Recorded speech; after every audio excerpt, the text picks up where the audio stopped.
Bismillahirrahmanirrahim. Assalamualaikum warahmatullahi wabarakatuh. Waalaikumsalam warahmatullahi wabarakatuh. Apa kabar semuanya? Alhamdulillah baik. Alhamdulillah ya, sehat selalu ya.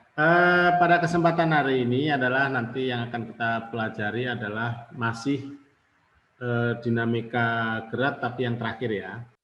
Yang kita bahas kali ini tentang bagian dari dinamika gerak partikel, yaitu khususnya tentang jenis-jenis gaya. Ya, jenis-jenis gaya. Nah, jenis-jenis gaya itu apa saja? Kita mulai dari yang pertama, gaya normal. Nah,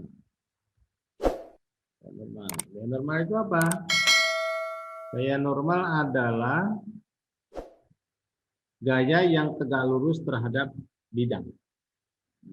Contohnya gini, contohnya. Misalkan ini lantai ya. Ini kita gambarnya dalam 2 dimensi saja. Kemudian di atas lantai tersebut terdapat sebuah benda. Katakanlah bendanya balok seperti ini. Massa benda tersebut misalnya M. Nah, benda ini memiliki gaya berat. Nah, berarti di sini kita juga belajar gaya berat ya. Otomatis ketika belajar gaya normal, kita belajar pula gaya berat. Jadi berat itu adalah gaya. Ini gaya berat. Arah gaya berat selalu menuju pusat bumi. Ya, selalu menuju pusat bumi. Gaya berat itu simbolnya W. Besarnya gaya berat adalah hasil kali antara massa dengan percepatan gravitasi. G. Nah, percepatan gravitasi itu beda-beda. Tapi kalau nanti dalam soal percepatan gravitasinya tidak diketahui, berarti percepatan gravitasinya adalah 10 meter per sekon kuadrat. Oke ya, 10 meter per sekon kuadrat. Itu kalau tidak diketahui. Tapi kalau dalam soal nanti diketahui, percepatan gravitasinya G sama dengan 9,8 meter per sekon kuadrat, ya berarti yang dipakai G-nya 9,8. Oke ya. Nah, lalu di mana gaya normalnya? Gaya normalnya, saya pakai gambar apa nih? Hitam lah. Gaya normalnya ini. Inilah gaya normal. Simbolnya N. Jadi di sini tegak lurus. No, tegak lurus terhadap bidang. Gaya normal ini besar gaya normal itu sama dengan besar gaya berat. Hanya saja arahnya yang berlawanan. Ya. Arah gaya normal berlawanan dengan arah gaya berat untuk kasus ini. Berarti di sini besarnya gaya normal sama dengan ya M kali G. Ya, besar gaya normal sama dengan M kali G. Itu tentang gaya normal. Ini kalau benda tersebut, ini bendanya diletakkan di bidang datar. Kalau bendanya diletakkan di bidang miring, katakanlah ini bidang miring, nah seperti itu. Ini kalau ambil datarnya, bidang miring itu contohnya tanjakan. Nah, kalau kita naik motor itu, kemiringannya misalkan alfa. Ya, kemiringannya misalnya alfa. Alfa itu sudut kemiringan. Katakanlah ini sebuah benda diletakkan di bidang miring tersebut. Nah, seperti itu. Ini bendanya. Nah, seperti tadi bahwa benda, katakanlah ini massanya M, benda tersebut memiliki gaya berat. Ingat, gaya berat selalu menuju ke pusat bumi, berarti W. Ya, berarti sini sama dengan mg tadi. Nah, lalu mana gaya normalnya? Kalau kasus seperti ini, gaya normalnya ini tidak ke sana. Ingat, konsep tentang gaya normal. Gaya normal adalah gaya yang tegak lurus gaya yang ditimbulkan atau gaya yang ditimbulkan akibat adanya tekanan bidang terhadap benda yang arahnya tegak lurus terhadap bidang itu sendiri. Kalau ini kan bidangnya ini nih, yang miring ini bidangnya. Ya. Bidang yang miring ini. Lalu bagaimana cara mencari normalnya? Pertama berarti kita uraikan dulu gayanya. Sejajar dengan bidang miring, kita tarik garis putus-putus. Nah, barulah inilah yang gaya tekan benda terhadap bidang ini. Inilah W cos alfa. Karena gaya normal adalah tegak lurus tapi arahnya ke sana, ya, menekan benda, maka gaya normalnya, saya pakai warna apa ini? Biar kelihatan beda gitu loh. Nah, inilah gaya normalnya. Ya. Inilah N. Besarnya gaya normal ini sama dengan ini. Bukan sama dengan W, tapi besarnya sama dengan W cos alfa. Nah, ya, alfa adalah sudut kemiringan ini. Ini. Jadi kalau ini alfa, ini yang alfa nih. Ini alfa. Hanya ini kayak tekannya benda terhadap bidang, normalnya ke sana. Itu ya untuk gaya normal. Nah, semoga kalian di matematika sudah belajar tentang konsep sudut ya, sinus, kosinus, tangen. Karena di sini kita sudah mengenal bagaimana mendapatkan kosinus, bagaimana mendapatkan sinus. Kalau belum dapat, tolong carilah di YouTube tentang konsep sinus, kosinus, atau tanyakan ke Bapak Ibu guru kalian berkaitan dengan matematikanya ya. Karena kita belajar fisika tidak bisa lepas dari matematika. Nah, itu tentang gaya normal. Ya. Berikutnya yang nomor 2, konsep tentang gaya apa nih? Gaya gesek. Gaya gesek. Ya. Gaya gesek. Seperti tadi, katakanlah untuk benda yang ini tadi kita tulis ulang seperti ini ya. Kita tulis ulang di sini. Ini misalkan ini sebuah lantainya kasar. Kemudian di atas lantai tersebut diletakkan sebuah benda. Ya, seperti ini bendanya. Dan benda tersebut memiliki massa M. Ya, memiliki massa benda M. Nah, sekarang kasusnya kalau benda ini ditarik, ya, ini ditarik, tarik ke kanan dengan gaya sebesar F. Kalau benda ini ditarik dengan gaya sebesar F, karena tadi kita sudah dijelaskan di awal, kita sampaikan di awal bahwa kalau lantainya kasar, kalau ada kata-kata lantai kasar, maka berarti dia memiliki gaya gesek. Nah, di sini menggambarkan gaya geseknya di sini. Ya. Gaya gesek. Arah gaya gesek selalu berlawanan dengan arah gaya tarik atau gaya tekan yang bekerja pada benda itu. Kalau ini bendanya ditariknya ke kanan atau didorongnya ke kanan, maka gaya geseknya ke kiri. Oke ya. Kalau benda ini ditariknya ke kiri, maka gaya geseknya kanan. Gitu ya. Jadi ini antara F besar dengan F kecil itu saling berlawanan. F besar itu tidak boleh salah nulis ya. Kalau gaya tarik, gaya dorong, pokoknya gaya itu berarti F besar. Berasal dari kata force. Kemudian kalau F kecil gaya gesek, ya F kecil atau gaya gesek itu adalah berasal dari kata friction, gaya gesek, friksi kalau bahasa Indonesia, friction ya. Jadi itu gaya geseknya. Nah, besarnya gaya gesek itu dipengaruhi oleh tingkat kekasaran Ya, besarnya gaya gesek dipengaruhi oleh tingkat kekasaran lantai dan benda.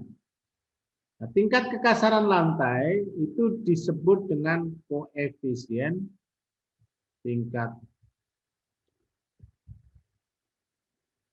atau kekasaran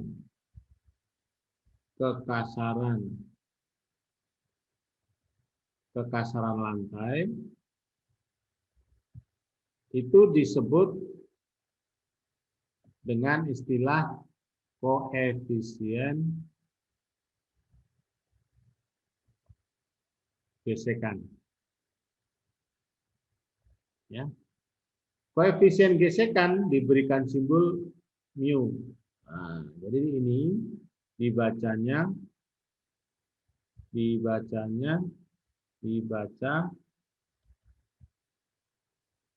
mu. Nah, gitu ya. Dibaca mu. Kayak huruf M apa namanya? Huruf sambung zaman dulu. Atau ini huruf Latin. Apa huruf? Ya Yunani ya. Huruf Yunani. Ya. Nah, di sini kan kemungkinan benda ini ketika ditarik bisa bergerak ataupun tidak. Contoh, kalau kalian naik angkot, angkotnya mogok, kalian sendirian dorong angkot itu bergerak nggak?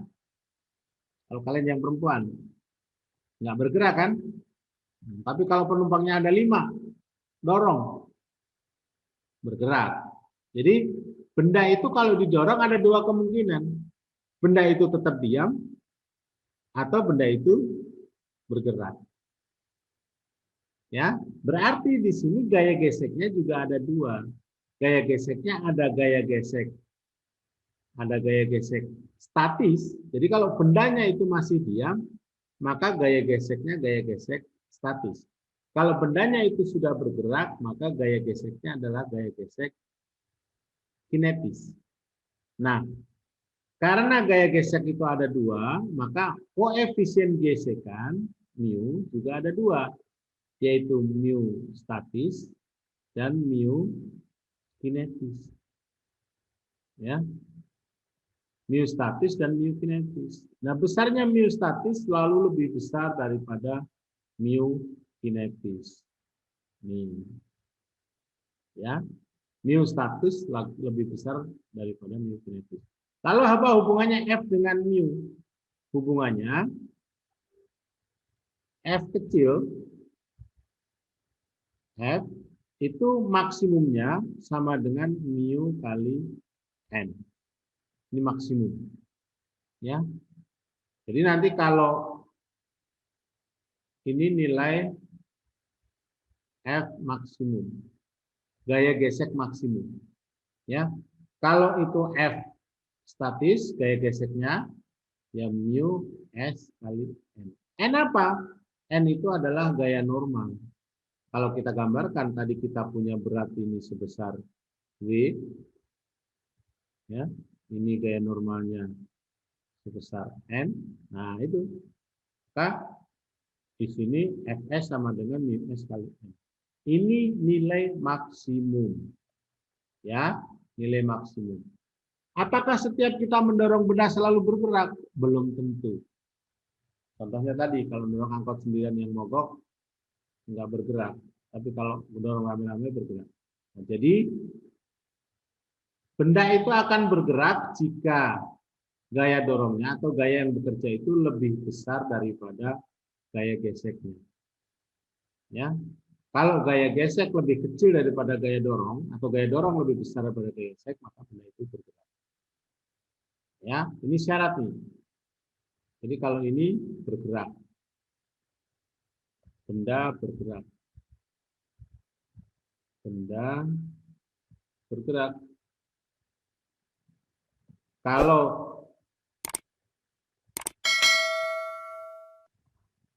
F lebih kecil daripada gaya gesek, nih, maka benda tetap diam.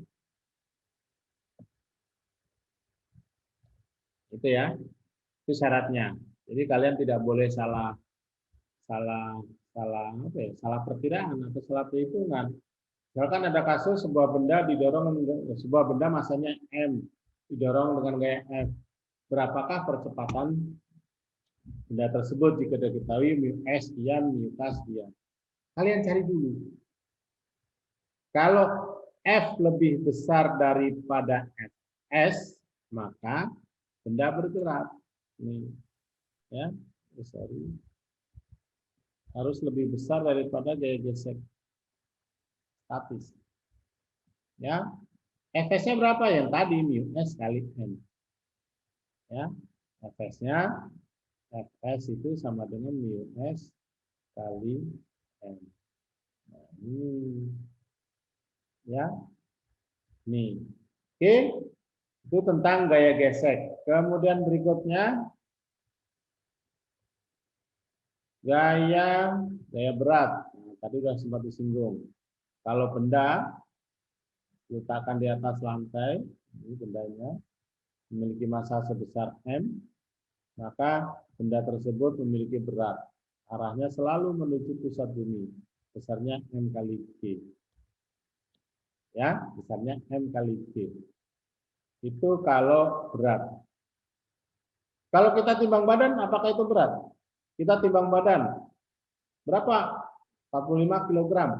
Kalau 45 kg itu bukan berat namanya, tetapi massa. Ya, massa. Harusnya berat itu selalu dikalikan dengan percepatan gravitasi. Massa kali percepatan gravitasi itulah berat. Kalau kalian 45 kg, maka berat badannya berapa? 450 Newton. Jadi satuan berat, W itu adalah gaya berat. Satuannya Newton. Ya, kalau yang satuan kilo berarti bukan berat, tapi massa. Beli jeruk ke tukang buah, berapa kilo? 5 kilo. Nah, yang 5 kilo itu apa? Massa jeruk, bukan berat jeruk. Ya, itu anak-anak sekalian berkaitan dengan berat. Kemudian yang terakhir, gaya tegangan tali. Tegangan tali. Masih berapa menit nih? Masih 4 menit. Oke. Kita percepat. Misalkan ini sebuah meja. Di atasnya diletakkan sebuah benda. Masanya M. Nah, ini ditarik.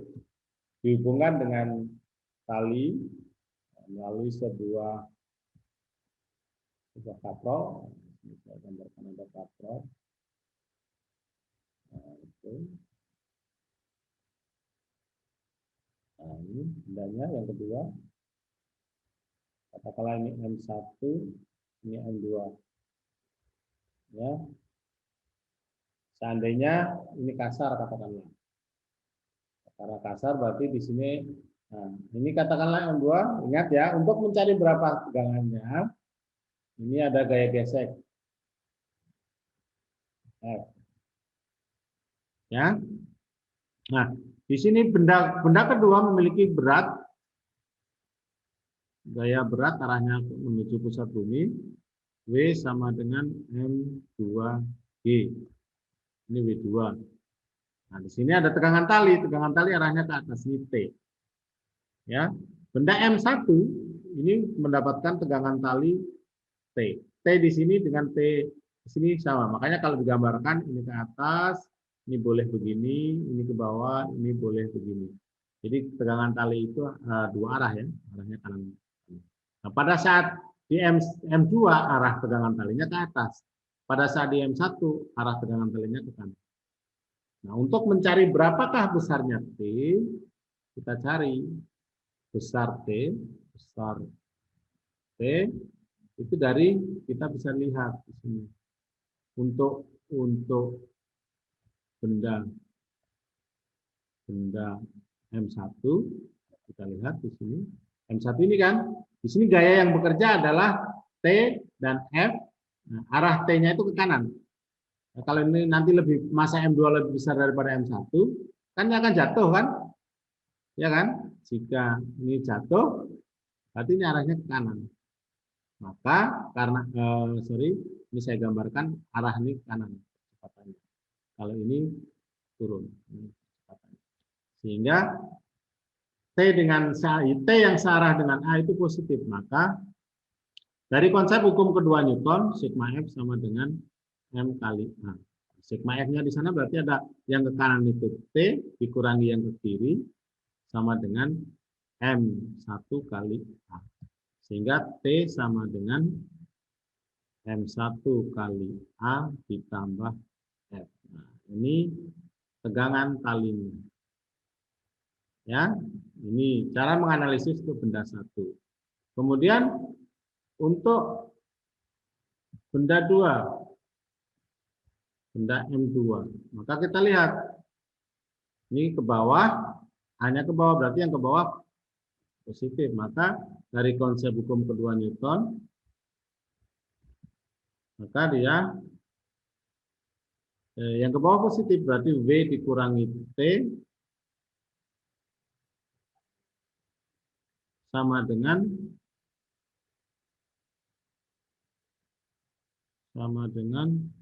M2 kali A. Maka T sama dengan V min M2 kali A. Ini tegangan talinya. Ya, tegangan talinya itu. Besarnya ini sama. Sama. Kalau dihitung nanti sama. Oke ya, saya kira itu pertemuan kita untuk jenis-jenis gaya. Nanti contoh soal-soal pembahasan akan saya sampaikan di YouTube. Saya akan carikan soal-soal dulu, kemudian saya record, saya upload di YouTube. Kalian bisa buka di YouTube. Ya, setelah itu barulah kita akan lakukan ulangan di hari Rabu depan, soalnya pilihan ganda. Selanjutnya silahkan live, langsung kembali ke psikologi. Di sana ada penjelasan juga tentang konsep gaya. Ya, jangan lupa absen. Ya, jangan lupa absen, pastikan jangan sampai tidak absen. Mungkin itu dulu pertemuan kita kali ini, karena waktunya sudah habis. Saya akhiri. Billahi taufiq wal hidayah. Wassalamualaikum warahmatullahi wabarakatuh. Salam sehat. Semoga kita sehat.